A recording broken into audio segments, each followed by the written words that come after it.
টোপ। সকালে একটা পার্সেল এসে পৌঁছেছে। খুলে দেখি একজোড়া জুতো। না, শত্রুপক্ষের কাজ নয়। একজোড়া পুরনো ছেঁড়া জুতো পাঠিয়ে আমার সঙ্গে রসিকতার চেষ্টাও করেনি কেউ। চমৎকার ঝকঝকে বাঘের চামড়ার নতুন চটি। দেখলে চোখ জুড়িয়ে যায়। পায়ে দিতে লজ্জা বোধ হয় দস্তুর মতো। ইচ্ছে করে বিছানায় শুইয়ে রাখি। কিন্তু জুতো জোড়া পাঠালো কে? কোথাও অর্ডার দিয়েছিলাম বলেও তো মনে পড়ছে না। আর বন্ধুদের সব কটাকেই তো চিনি। বিনামূল্যে এমন একজোড়া জুতো পাঠানোর মতো দরাজ মেজাজ এবং ট্যাগ কারো আছে বলেও জানি না। তাহলে ব্যাপারটা কি? খুব আশ্চর্য হব কিনা ভাবছি, এমন সময় একখানা সবুজ রঙের কার্ড চোখে পড়ল। উইথ বেস্ট কমপ্লিমেন্টস অফ রাজা বাহাদুর এনআর চৌধুরী, রামগঙ্গা এস্টেট। আর তখনই মনে পড়ল 8 মাস আগেকার এক আরণ্যক ইতিহাস, এক বিচিত্র শিকার কাহিনী। রাজা বাহাদুরের সঙ্গে আলাপের ইতিহাসটা ঘোলাটে, সূত্রগুলো এলোমেলো। যতদূর মনে হয় আমার এক সহপাঠী তার এস্টেটে চাকরি করত। তারই যোগাযোগে রাজা বাহাদুরের এক জন্মবাসরে আমি একটা কাব্য সম্বর্ধনা জ্ঞাপন করেছিলাম। ঈশ্বরগুপ্তের অনুপ্রাস চুরি করে যে প্রশস্তি রচনা করেছিলাম তার দুটো লাইন এই রকম: ত্রিভুবন প্রভাকর, ওহে প্রভাকর, গুণবান মহিয়ান হে রাজেন্দ্র বর, ভূতলে অতুল কীর্তি রামচন্দ্র সম, অরাতি দমন ওহে তুমি নিরুপম। কাব্যচর্চার ফল লাভ হল একেবারে নগদ নগদ। পড়েছি আকবরের সভাসদ আব্দুর রহিম খান খানান হিন্দি কবি গঙ্গের 4 লাইন কবিতা শুনে 4 লক্ষ টাকা পুরস্কার দিয়েছিলেন। দেখলাম সে নবাবী মেজাজের ঐতিহ্যটা গুণবান মহিয়ান অরাতি দমন মহারাজ এখনো বজায় রেখেছেন। আমার মতো দিনাতি দিনের ওপরেও রাজদৃষ্টি পড়ল। তিনি আমাকে ডেকে পাঠালেন। প্রায় চা খাওয়াতে লাগলেন। তারপর সামান্য একটা উপলক্ষ করে দামি একটা সোনার হাতঘড়ি উপহার দিয়ে বসলেন এক সময়। সেই থেকে রাজা বাহাদুর সম্পর্কে অত্যন্ত কৃতজ্ঞ হয়ে আছি আমি। নিছক কবিতা মেলাবার জন্য বিশেষণগুলো ব্যবহার করেছিলাম। এখন সেগুলোকেই মন প্রাণ দিয়ে বিশ্বাস করতে শুরু করেছি। রাজা বাহাদুরকে আমি শ্রদ্ধা করি, আর গুণগ্রাহী লোককে শ্রদ্ধা করাই তো স্বাভাবিক। বন্ধুরা বলে মো সাহেব, কিন্তু আমি জানি ওটা নিছক গায়ের জ্বালা। আমার সৌভাগ্যে ওদের ঈর্ষা, তা আমি পরোয়া করি না। নৌকা বাঁধতে হলে বড় গাছ দেখে বাঁধাই ভালো, অন্তত ছোটখাটো ঝড়ঝাপটার আঘাতে সম্পূর্ণ নিরাপদ। তাই মাসাষ্টেক আগে রাজা বাহাদুর যখন শিকারে তার সহযাত্রী হবার জন্য আমাকে নিমন্ত্রণ জানালেন, তখন তা আমি ঠেলতে পারলাম না। কলকাতার সমস্ত কাজকর্ম ফেলে ঊর্ধ্বশ্বাসে বেরিয়ে পড়া গেল। তাছাড়া গোড়া সৈন্যদের মাঝে মাঝে রাইফেল উঁচিয়ে শকুন মারতে দেখা ছাড়া শিকার সম্বন্ধে কোনো স্পষ্ট ধারণাই নেই আমার। সেদিক থেকেও মনের ভেতরে গভীর এবং নিবিড় একটা প্রলোভন ছিল। জঙ্গলের ভেতরে ছোট একটা রেল লাইনে আরো ছোট একটা স্টেশনে গাড়ি থামল। নামবার সঙ্গে সঙ্গে সোনালি তকমা আটা ঝকঝকে পোশাক পরা আরদালি এসে সেলাম দিল আমাকে। বলে, হুজুর চলুন। স্টেশনের বাইরে মেটে রাস্তায় দেখি মস্ত একখানা গাড়ি, যার পুরো নাম রোলস রয়েস, সংক্ষেপে যাকে বলে রোজ। তো রোজই বটে। মাটিতে চলল না, রাজহাঁসের মতো হাওয়ায় ভেসে গেল, সেটা ঠিক ঠাহুর করে উঠতে পারলাম না। চামড়ার খটখটে গদি নয়, লাল মখমলের কুশন, হেলান দিতে সংকোচ হয়, পাছে মাথার সস্তা নারকেল তেলের দাগ ধরে যায়।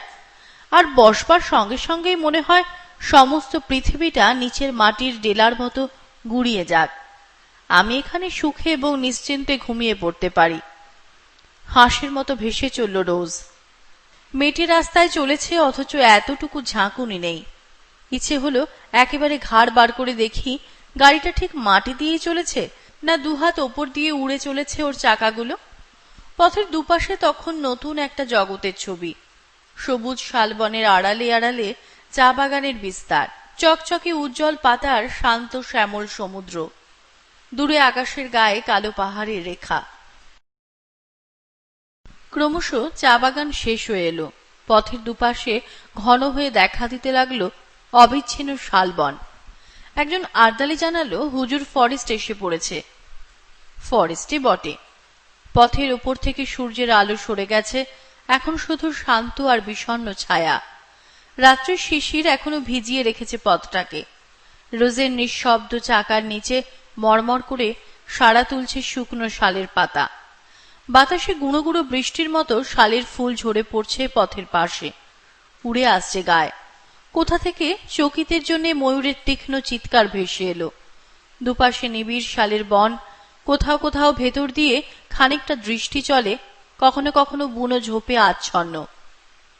মাঝে মাঝে এক এক টুকরো কাঠের গায়ে লেখা 1935, 1940। মানুষ বনকে শুধু উচ্ছন্ন করতে চায় না, তাকে বাড়াতেও চায়।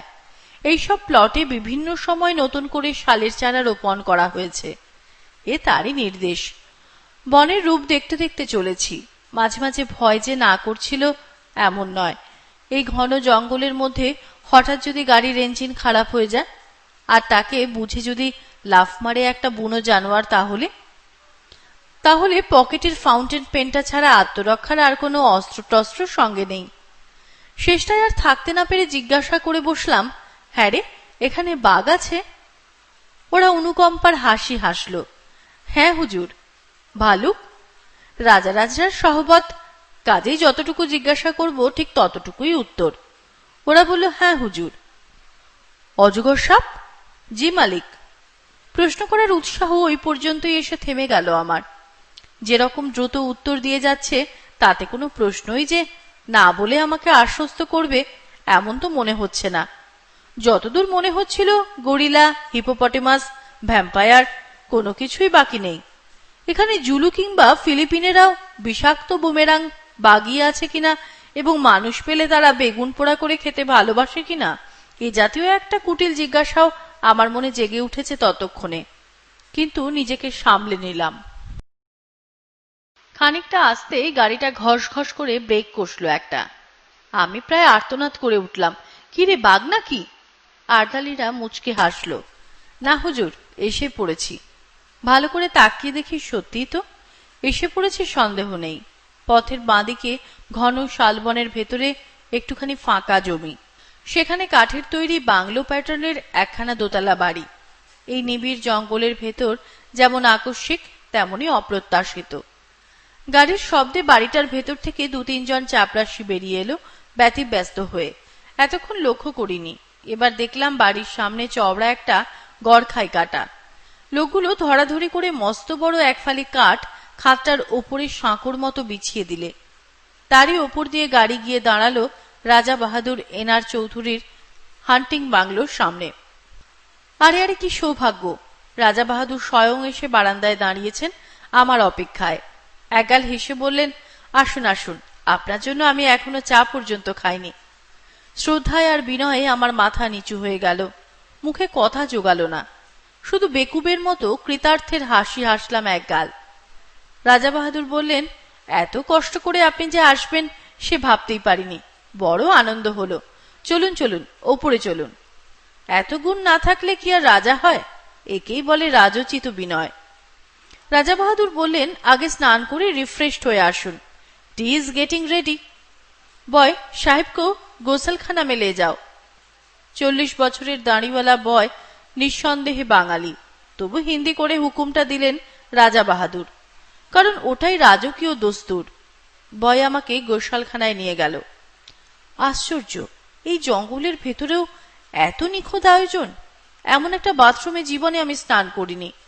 ব্র্যাকেটে 3-4 খানার সদ্য পাট ভাঙা নতুন তোয়ালে, 3টে দামি শোপকেসে 3 রকমের নতুন সাবান, র্যাকে দামি দামি তেল, লাইম জুস, অতিকায় বাথটার উপরে ঝাঁঝরি, নিচে টিউবওয়েল থেকে পাম্প করে এখানে ধারা স্নানের ব্যবস্থা। একেবারে রাজকীয় কারবার। কে বলবে এটা কলকাতার গ্র্যান্ড হোটেল নয়। স্নান হয়ে গেল। ব্র্যাকেটে ধূপ দুরস্ত করা ফরাসডাঙ্গার ধুতি, সিল্কের লুঙ্গি, আদির পাজামা। দামের দিক থেকে পাজামাটাই সস্তা মনে হলো, তাই পরে নিলাম। বয় বাইরেই দাঁড়িয়েছিল, নিয়ে গেল ড্রেসিং রুমে। ঘরজোড়া আয়না, পৃথিবীর যা কিছু প্রসাধনের জিনিস, কিছু আর বাকি নেই এখানে। ড্রেসিং রুম থেকে বেরুতে সোজা ডাক পড়ল রাজা বাহাদুরের লাউঞ্জে। রাজা বাহাদুর একখানা চেয়ারে চিত হয়ে শুয়ে ম্যানিলা চুরুট খাচ্ছিলেন। বলেন, আসুন, চা তৈরি। চায়ের বর্ণনা না করাই ভালো। চা, কফি, কোকো, ওভালটিন, রুটি, মাখন, পনির চর্বিতে জমাট ঠান্ডা মাংস, কলা থেকে আরম্ভ করে পিচ পর্যন্ত প্রায় 10 রকমের ফল। সেই গন্ধমাদন থেকে যা পারি গোগ্রাসে গিলে চললাম আমি। রাজাবাহাদুর কখনো এক টুকরো রুটি খেলেন, কখনো একটু ফল, অর্থাৎ কিছুই খেলেন না, শুধু পরপর কাপ তিনেক চা ছাড়া। তারপর আর একটা চুরুট ধরিয়ে বললেন, একবার জানালা দিয়ে চেয়ে দেখুন। দেখলাম। প্রকৃতির এমন অপূর্ব রূপ জীবনে আর দেখিনি। ঠিক জানলার নিচেই মাটিটা খাড়া 300-400 ফুট নেমে গেছে, বাড়িটা যেন ঝুলে আছে সেই রাক্ষসে শূন্যতার উপরে। তলায় দেখা যাচ্ছে ঘন জঙ্গল, তার মাঝ দিয়ে পাহাড়ি নদীর একটা সংকীর্ণ নীলোজ্জ্বল রেখা। যতদূর দেখা যায় বিস্তীর্ণ অরণ্য চলেছে প্রসারিত হয়ে, তার সীমান্তে নীল পাহাড়ের প্রহরা। আমার মুখ দিয়ে বেরুল, চমৎকার। রাজাবাহাদুর বললেন, রাইট, আপনারা কবি মানুষ, আপনাদের তো ভালো লাগবেই। আমারই মাঝে মাঝে কবিতা লিখতে ইচ্ছে করে মশাই, কিন্তু নিচের ওই যে জঙ্গলটি দেখতে পাচ্ছেন, ওটি বড় সুবিধের জায়গা নয়। টেরাইয়ের ওয়ান অফ দ্য ফিয়ার্সেস্ট ফরেস্টস, একেবারে প্রাগৈতিহাসিক হিংস্রতার রাজত্ব। আমি সভয়ে জঙ্গলটার দিকে তাকালাম। ওয়ান অফ দি ফিয়ার্সেস্ট, কিন্তু ভয় পাওয়ার মতো কিছু তো দেখতে পাচ্ছি না। 400 ফুট নিচে ওই অতিকায় জঙ্গলটাকে একটা নিরবচ্ছিন্ন বেঁটে গাছের ঝোপ বলে মনে হচ্ছে। নদীর রেখাটাকে দেখাচ্ছে উজ্জ্বল একখানা পাতার মতো। আশ্চর্য সবুজ, আশ্চর্য সুন্দর। অফুরন্ত রোদে ঝলমল করছে অফুরন্ত প্রকৃতি।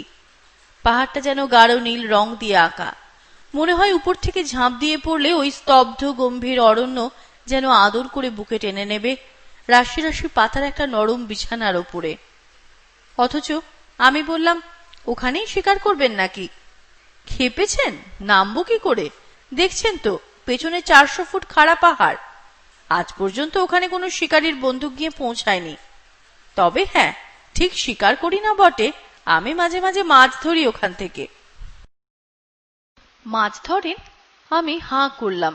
মাছ ধরেন কিরকম? ওই নদী থেকে নাকি? সেটা ক্রমশ প্রকাশ্য, দরকার হলে পরে দেখতে পাবেন। রাজাবাহাদুর রহস্যময় ভাবে মুখ টিপে হাসলেন। আপাতত শিকারের আয়োজন করা যাক, কিছু না জুটলে মাছের চেষ্টাই করা যাবে। তবে ভালো টোপ ছাড়া আমার পছন্দ হয় না, আর তাতে অনেক হাঙ্গাম। কিছু বুঝতে পারছি না। রাজাবাহাদুর জবাব দিলেন না, শুধু হাসলেন। তারপর ম্যানিলা চুরুটের খানিকটা সুগন্ধি ধোঁয়া ছড়িয়ে বললেন, আপনি রাইফেল ছুড়তে জানেন? বুঝলাম কথাটাকে চাপা দিতে চাইছেন। সঙ্গে সঙ্গে জিহ্বাকে দমন করে ফেললাম আমি। এরপরে আর কিছু জিজ্ঞাসা করাটা সঙ্গত হবে না, শোভনও নয়, সেটা কোর্ট ম্যানারের বিরোধী। রাজাবাহাদুর আবার বললেন, রাইফেল ছুড়তে পারেন? বললাম, ছেলেবেলায় এয়ারগান ছুড়েছি। রাজাবাহাদুর হেসে উঠলেন, তা বটে, আপনারা কবি মানুষ, ও সব অস্ত্রশস্ত্রের ব্যাপার আপনাদের মানায় না। আমি অবশ্য 12 বছর বয়সেই রাইফেল হাতে তুলে নিয়েছিলাম। আপনি চেষ্টা করে দেখুন না, কিছু শক্ত ব্যাপার নয়। উঠে দাঁড়ালেন রাজাবাহাদুর, ঘরের একদিকে এগিয়ে গেলেন। তাকে অনুসরণ করে আমি দেখলাম এ শুধু লাউঞ্জ নয়, রীতিমতো একটা ন্যাচারাল মিউজিয়াম এবং অস্ত্রাগার। খাওয়ার টেবিলেই নিমগ্ন ছিলাম বলে এতক্ষণ দেখতে পাইনি, নইলে এর আগেই চোখে পড়া উচিত ছিল। চারিদিকে সারি সারি নানা আকারের আগ্নেয়াস্ত্র, গোটাচারেক রাইফেল, ছোট বড় নানা রকম চেহারা। একটা হুঁকের সঙ্গে খাপে আটা একজোড়া রিভলভার ঝুলছে। তার পাশেই দুলছে খোলা একখানা লম্বা শেফিল্ডের তরোয়াল। সূর্যের আলোর মতো তার ফলার নিষ্কলঙ্ক রং। মোটা চামড়ার বেল্টে ঝকঝকে পেতলের কার্তুজ, রাইফেলের রিভলভারের। জড়িদার খাপে খান তিনেক নেপালি ভোজালি, আর দেওয়ালের গায়ে হরিণের মাথা, ভালুকের মুখ, নানা রকমের চামড়া, বাঘের, সাপের, হরিণের, গোসাপের।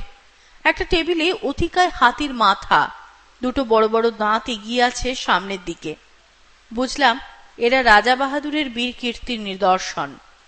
ছোট একটা রাইফেল তুলে নিয়ে রাজাবাহাদুর বললেন, একটা লাইট জিনিস, তবে ভালো রিপিটার, অনায়াসে বড় বড় জানোয়ার ঘায়েল করতে পারেন। আমার কাছে অবশ্য সবই সমান, লাইট রিপিটার যা, হাউইটজার কামানো তাই। তবু সৌজন্য রক্ষার জন্য বলতে হলো, বাহ, তবে তো চমৎকার জিনিস। রাজাবাহাদুর রাইফেলটা বাড়িয়ে দিলেন আমার দিকে। তাহলে চেষ্টা করুন, লোড করাই আছে, ছুড়ুন ওই জানলা দিয়ে। আমি সভয়ে 3 পা পেছিয়ে গেলাম। জীবনে বেকুবি অনেক করেছি, কিন্তু তার পরিমাণটা বাড়াতে আর প্রস্তুত নই। যুদ্ধফেরত এক বন্ধুর মুখে তার রাইফেল ছোড়ার প্রথম অভিজ্ঞতা শুনেছিলাম। পড়ে গিয়ে পা ভেঙে নাকি তাকে 1 মাস বিছানায় শুয়ে থাকতে হয়েছিল। নিজেকে যতদূর জানি আমার ফাঁড়া শুধু পা ভাঙার ওপর দিয়েই কাটবে বলে মনে হয় না। বললাম, ওটা এখন থাক, পরে হবে না হয়। রাজা বাহাদুর মৃদু কৌতুকের হাসি হাসলেন। বললেন, এখন ভয় পাচ্ছেন, কিন্তু একবার ধরতে শিখলে আর ছাড়তে চাইবেন না। হাতে থাকলে বুঝবেন কত বড় শক্তিমান আপনি। You can easily face all the rascals above. হঠাৎ তার চোখ ঝকঝক করে উঠল। মৃদু হাসিটা মিলিয়ে গিয়ে শক্ত হয়ে উঠল মুখের পেশিগুলো। And a rival. মুহূর্তে বুকের রক্ত হিম হয়ে গেল আমার। রাজা বাহাদুরের দুচোখে বন্য হিংসা। রাইফেলটা এমন শক্ত মুঠিতে বাগিয়ে ধরেছেন যেন সামনে কাউকে গুলি করবার জন্য তৈরি হচ্ছেন তিনি। উত্তেজনায় ঝুঁকে আমাকে যদি লক্ষ্যভেদ করে বসেন তাহলে? আতঙ্কে দেওয়াল ঠেস দিয়ে দাঁড়িয়ে গেলাম আমি। কিন্তু ততক্ষণে মেঘ কেটে গেছে। রাজার মেজাজ। রাজা বাহাদুর হাসলেন। ওয়েল, পরে আপনাকে তামিল দেওয়া যাবে। সবই তো রয়েছে, যেটা খুশি আপনি ট্রাই করতে পারেন। চলুন এখন বারান্দায় গিয়ে বসা যাক। Let's have some energy. প্রাতরাশি প্রায় বিন্ধ্য পর্বত উদরাত করা হয়েছে। আর কি হলে এনার্জি সঞ্চিত হবে বোঝা শক্ত। কিন্তু কথাটা বলেই রাজা বাহাদুর বাইরের বারান্দার দিকে পা বাড়িয়েছেন। সুতরাং আমাকেও পিছু নিতে হলো। বাইরের বারান্দায় বেতের চেয়ার, বেতের টেবিল। এখানে ঢোকবার পরে এত বিচিত্র রকমের আসনে বসছি যে আমি প্রায় নার্ভাস হয়ে উঠেছি। তবু যেন বেতের চেয়ারে বসতে পেরে খানিকটা সহজ অন্তরঙ্গতা অনুভব করা গেল।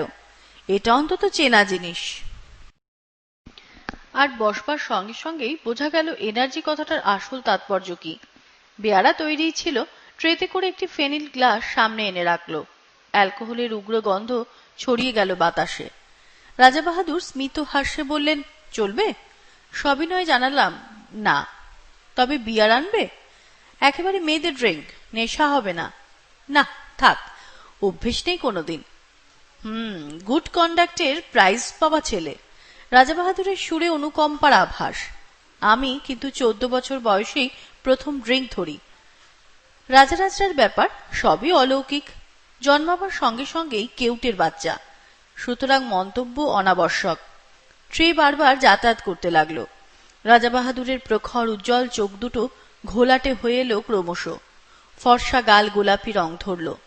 হঠাৎ অসুস্থ দৃষ্টিতে তিনি আমার দিকে তাকালেন। আচ্ছা বলতে পারেন, আপনি রাজা নন কেন?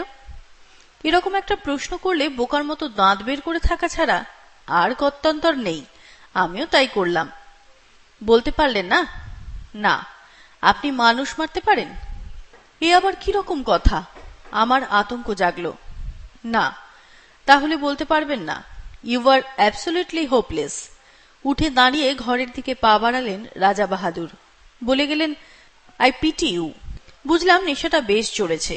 আমি আর কথা বাড়ালাম না, চুপ করে বসে রইলাম সেখানেই। খানিক পরে ঘরের ভেতরে নাক ডাকার শব্দ। তাকিয়ে দেখি তাঁর লাউঞ্জের সেই চেয়ারটায় হাঁ করে ঘুমুচ্ছেন রাজা বাহাদুর।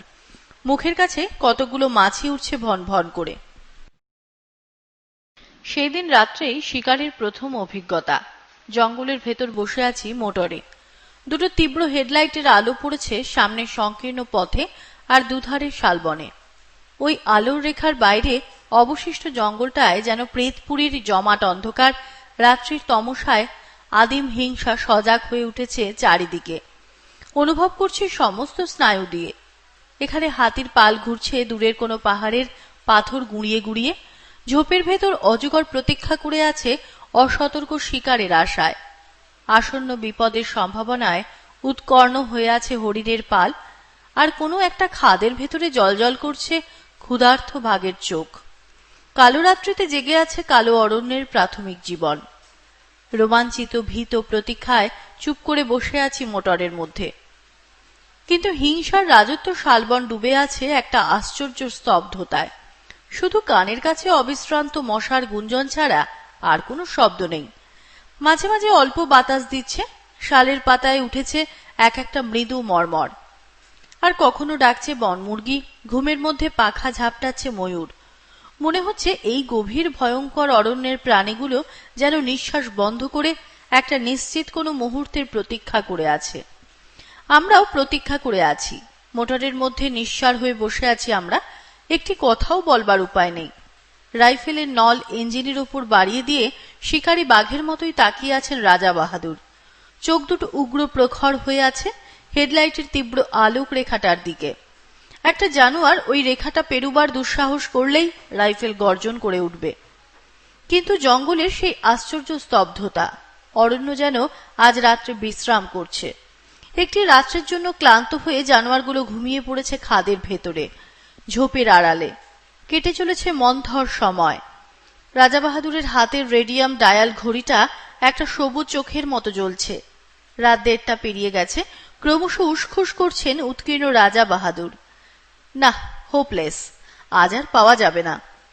বহুদূর থেকে একটা তীক্ষ্ণ গম্ভীর শব্দ, হাতির ডাক। ময়ূরের পাখা ঝাপটানি চলছে মাঝে মাঝে। এক ফাঁকে একটা পেঁচা চেঁচিয়ে উঠল। রাত্রি ঘোষণা করে গেল শিয়ালের দল। কিন্তু কোথায় বাঘ, কোথায় বা ভালুক? অন্ধকার বনের মধ্যে দ্রুত কতকগুলো ছুটন্ত খুঁড়ের আওয়াজ, পালিয়ে গেল হরিণের পাল। কিন্তু কোনো ছায়া পড়ছে না আলোক বৃত্তের ভেতরে। মশার কামড় যেন অসহ্য হয়ে উঠেছে। বৃথাই গেল রাতটা। রাজা বাহাদুরের কণ্ঠস্বরে পৃথিবীর সমস্ত বিরক্তি ভেঙে পড়ল। ডেভিল লাক।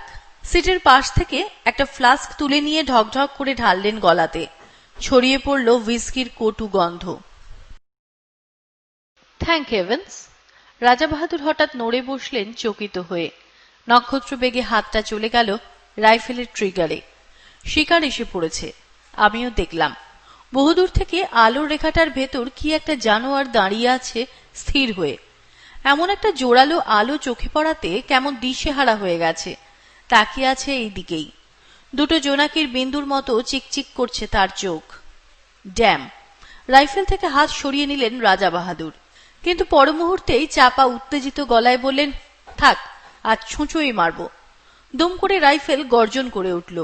কানে তালা ধরে গেল আমার। বারুদের গন্ধে বিস্বাদ হয়ে উঠল নাসারন্ধ্র। অব্যর্থ লক্ষ্য রাজা বাহাদুরের। পড়েছে জানোয়ারটা। ড্রাইভার বললে তুলে আনবো হুজুর। বিকৃত মুখে রাজা বাহাদুর বললেন, কি হবে, গাড়ি ঘোড়াও। রেডিয়াম ডায়ালের সবুজ আলোয় রাত 3টে। গাড়ি ফিরে চলল হান্টিং বাংলোর দিকে। একটা ম্যানিলা চুরুট ধরিয়ে রাজা বাহাদুর আবার বললেন, ড্যাম! কিন্তু কি আশ্চর্য, জঙ্গল যেন রসিকতা শুরু করেছে আমাদের সঙ্গে। দিনের বেলা অনেক চেষ্টা করেও দুটো একটা বনমুরগি ছাড়া আর কিছু পাওয়া গেল না। এমনকি একটা হরিণ পর্যন্ত নয়। নাইট শুটিং এ সেই অবস্থা। পরপর 3 রাত্রি জঙ্গলে নানা জায়গায় গাড়ি থামিয়ে চেষ্টা করা হলো। কিন্তু নগদ লাভ যা ঘটল তা অমানসিক মশার কামড়। জঙ্গলের হিংস্র জন্তুর সাক্ষাৎ মিলল না বটে, কিন্তু মশাগুলো চিনতে পারা গেল। এমন সাংঘাতিক মশা যে পৃথিবীর কোথাও থাকতে পারে এতদিন এ ধারণা ছিল না আমার। তবে মশার কামড়ের ক্ষতিপূরণ চলতে লাগলো গন্ধমাদন উজাড় করে। সত্যি বলতে কি, শিকার করতে না পারলেও মনের দিক থেকে বিন্দুমাত্র ক্ষোভ ছিল না আমার। জঙ্গলের ভেতরে এমন রাজসূয় যজ্ঞের আয়োজন কল্পনারও বাইরে। জীবনে এমন দামি খাবার কোনোদিন মুখে তুলিনি। এমন চমৎকার বাথরুমে স্নান করিনি কখনো। এত পুরু জাজিমের বিছানায় শুয়ে অস্বস্তিতে প্রথম দিনে তো ঘুমোতেই পারিনি আমি। নিবিড় জঙ্গলের নেপথ্যে গ্র্যান্ড হোটেলের স্বাচ্ছন্দ্যে দিন কাটাচ্ছি। শিকার না হলেও কণামাত্র ক্ষতি নেই আমার। প্রত্যেক দিনেই লাউঞ্জে চা খেতে খেতে 400 ফুট নিচেকার ঘন জঙ্গলটার দিকে চোখ পড়ে। সকালের আলোয় উদ্ভাসিত শ্যামলতা দিগন্ত পর্যন্ত বিস্তীর্ণ হয়ে আছে অপরূপ প্রসন্নতায়। One of the fiercest forest. বিশ্বাস হয় না। তাকিয়ে তাকিয়ে দেখি বাতাসে আকার অবয়বহীন পত্রাবরণ সমুজ সমুদ্রের মতো দুলছে। চক্র দিচ্ছে পাখির দল। এখান থেকে মৌমাছির মতো দেখায় পাখিগুলোকে। জানালার ঠিক নিচেই ইস্পাতের ফলার মতো পাহাড়ি নদীটার নীলিমোজ্জ্বল রেখা। দুটো একটা নুড়ি ঝকমক করে মণিখণ্ডের মতো। বেশ লাগে। তারপরেই চমক ভাঙে আমার। তাকিয়ে দেখি ঠোঁটের কোণে ম্যানিলা চুরুট পুড়ছে। অস্থির চঞ্চল পায়ে রাজা বাহাদুর ঘরের ভেতরে পায়চারি করছেন। চোখে মুখে একটা চাপা আক্রোশ, ঠোঁট দুটোয় নিষ্ঠুর কঠিনতা। কখনো একটা রাইফেল তুলে নিয়ে বিরক্তি ভরে নামিয়ে রাখেন, কখনো ভোজালি তুলে নিয়ে নিজের হাতের উপর ফলাটা পরীক্ষা করেন সেটার ধার। আবার কখনো বা জানালার সামনে খানিকক্ষণ স্থির দৃষ্টিতে তাকিয়ে থাকেন নিচের জঙ্গলটার দিকে। আজ 3 দিন থেকে উল্লেখযোগ্য একটা কিছু স্বীকার করতে পারেননি। ক্ষোভে তাঁর দাঁতগুলো কড়মড় করতে থাকে। তারপরেই বেরিয়ে যান এনার্জি সংগ্রহের চেষ্টায়। বাইরের বারান্দায় গিয়ে হাঁক দেন পেগ। কিন্তু পরের পয়সায় রাজভোগ খেয়ে এবং রাজোচিত বিলাস করে বেশি দিন কাটানো আর সম্ভব নয় আমার পক্ষে। রাজা বাহাদুরের অনুগ্রহ একটি দামি জিনিস বটে, কিন্তু কলকাতায় আমার ঘর সংসার আছে, একটা দায়িত্ব আছে তার। সুতরাং চতুর্থ দিন সকালে কথাটা আমাকে পারতে হলো। বললাম, এবার আমাকে বিদায় দিন তাহলে। রাজা বাহাদুর সবে চতুর্থ পেগে চুমুক দিয়েছেন তখন। তেমনি অসুস্থ আর রক্তাভ চোখে আমার দিকে তাকালেন। বললেন, আপনি যেতে চান? হ্যাঁ, কাজকর্ম রয়েছে, কিন্তু আমার শিকার আপনাকে দেখাতে পারলাম না। সে না হয় আর একবার হবে। চাপা ঠোঁটের ভেতরেই একটা গম্ভীর আওয়াজ করলেন রাজা বাহাদুর। আপনি ভাবছেন আমার ওই রাইফেলগুলো, দেওয়ালে ওইসব শিকারের নমুনা, ওগুলো সব ফার্স? আমি সন্ত্রস্ত হয়ে বললাম, না না, তা কেন ভাবতে যাব? শিকার তো খানিকটা অদৃষ্টের ব্যাপার। অদৃষ্টকেও বদলানো চলে। রাজা বাহাদুর উঠে পড়লেন, আমার সঙ্গে আসুন। দুজনে বেরিয়ে পড়লাম। রাজা বাহাদুর আমাকে নিয়ে এলেন হান্টিং বাংলোর পেছন দিকটাতে, ঠিক সেখানে যার 400 ফুট নিচে টেরাইয়ের অন্যতম হিংস্র অরণ্য বিস্তীর্ণ হয়ে আছে। এখানে আসতে আর একটা নতুন জিনিস চোখে পড়ল। দেখি কাঠের একটা রেলিং দেওয়া সাঁকোর মতন জিনিস সেই সীমাহীন শূন্যতার উপরে প্রায় 15-16 হাত প্রসারিত হয়ে আছে। তার পাশে দুটো বড় বড় কাঠের চাকা, তাদের সঙ্গে দুজোড়া মোটা কাছি জড়ানো। ব্যাপারটা কি ঠিক বুঝতে পারলাম না। আসুন। রাজা বাহাদুর সেই ঝুলন্ত সাঁকোটার ওপর গিয়ে দাঁড়ালেন। আমিও গেলাম তার পেছনে পেছনে। একটা আশ্চর্য বন্দোবস্ত।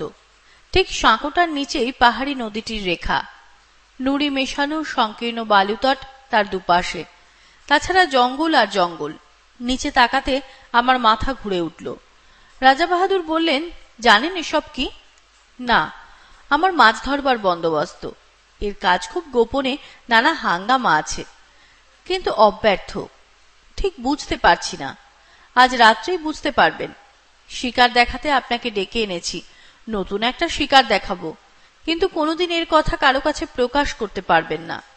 কিছু না বুঝেই মাথা নাড়লাম, না। তাহলে আজ রাতটা অবধি থাকুন, কাল সকালেই আপনার গাড়ির ব্যবস্থা করব। রাজা বাহাদুর আবার হান্টিং বাংলোর সম্মুখের দিকে এগোলেন। কাল সকালের পর এমনিতেই আপনার আর এখানে থাকা চলবে না। একটা কাঠের সাঁকো, দুটো কপি কলের মতো জিনিস, মাছ ধরার ব্যবস্থা, কাউকে বলা যাবে না, এবং কাল সকালেই চলে যেতে হবে। সবটা মিলিয়ে যেন রহস্যের খাসমহল একেবারে। আমার কেমন এলোমেলো লাগতে লাগলো সমস্ত।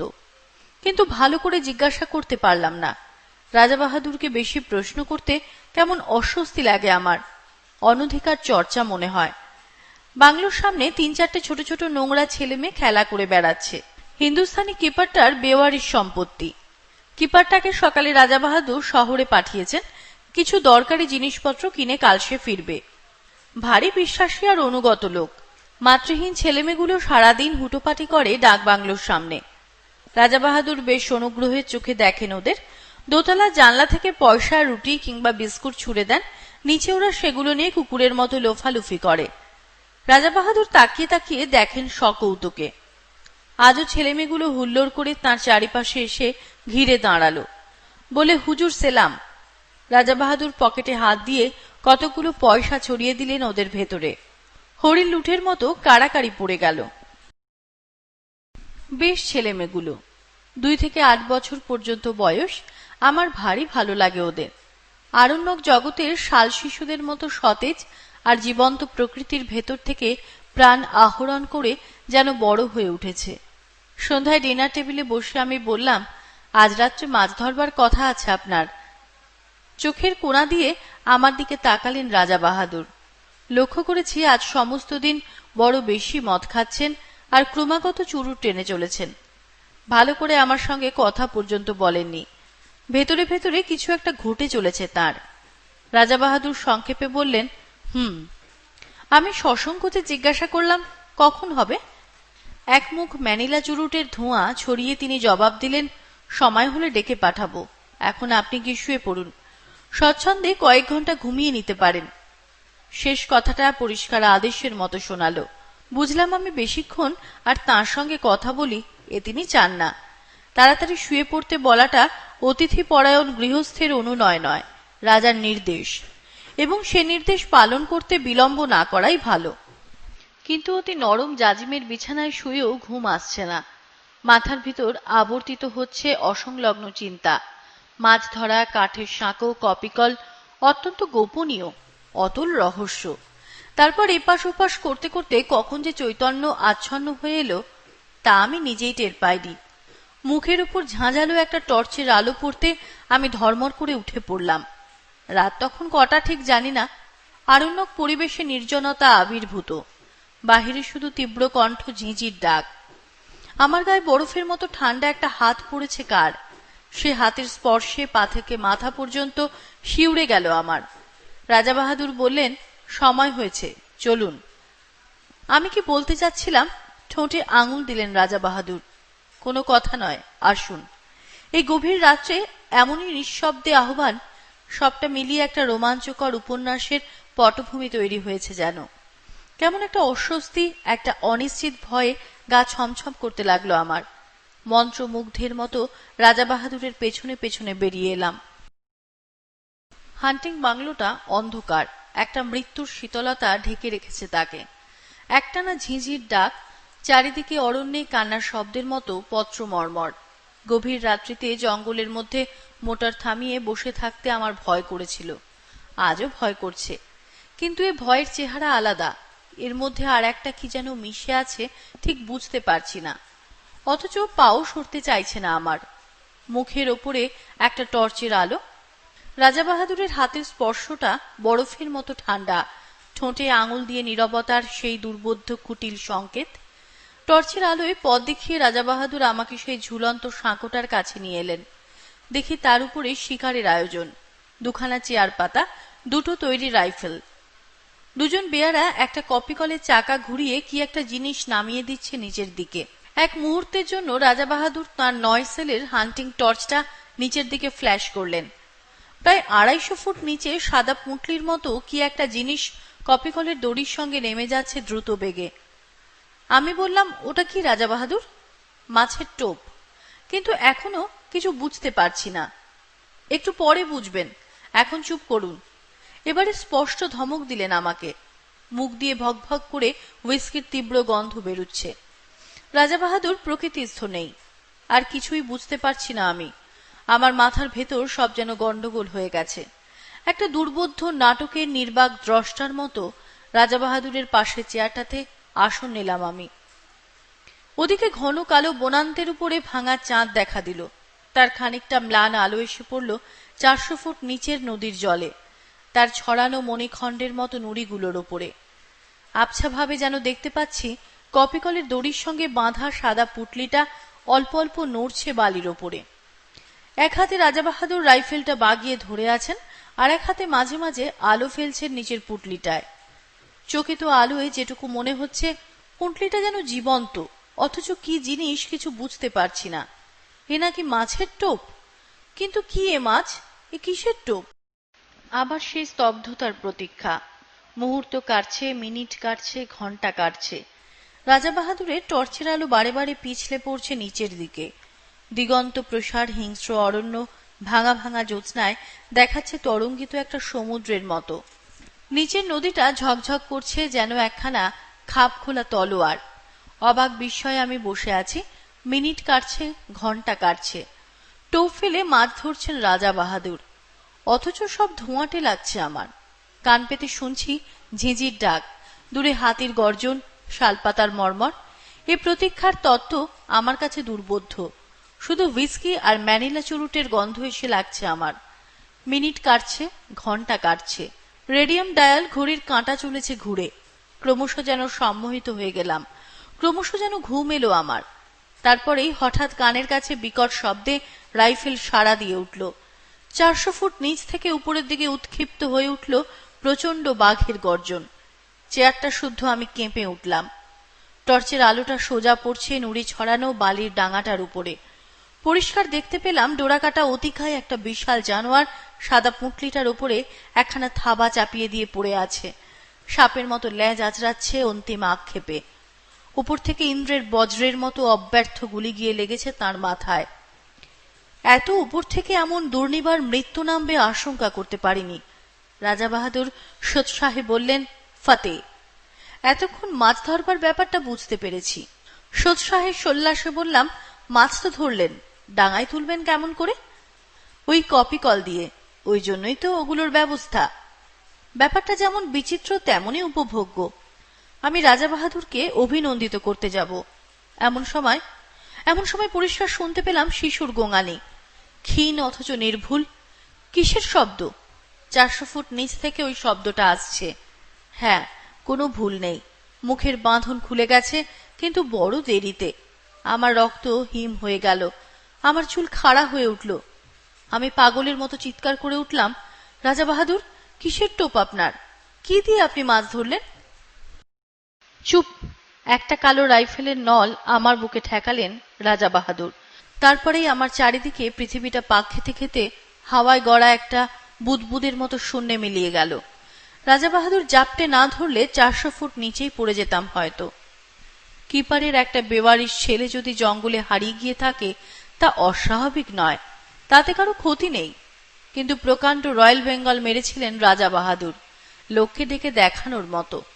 তাই 8 মাস পরে এই চমৎকার চটিজোড়া উপহার এসেছে।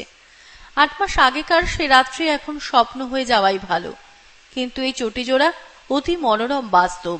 পায়ে দিয়ে একবার হেঁটে দেখলাম, যেমন নরম তেমনি আরাম।